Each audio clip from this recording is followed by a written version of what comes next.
Ako nga pala si Vince. Anyo kong tahakin ang kalsada ng Pilipinas para mag-bike from Luzon to Mindanao.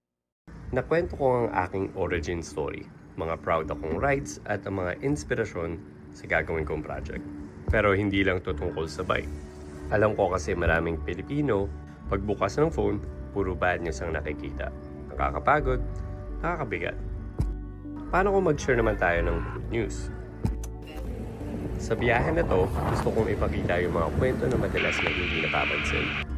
Yung mga taong nagbibigay ng tubig kahit di ka kilala, yung mga siklistang tutulong sa ahon, yung mga komunidad na bubukas yung puso nila sa isang dumadaan lang.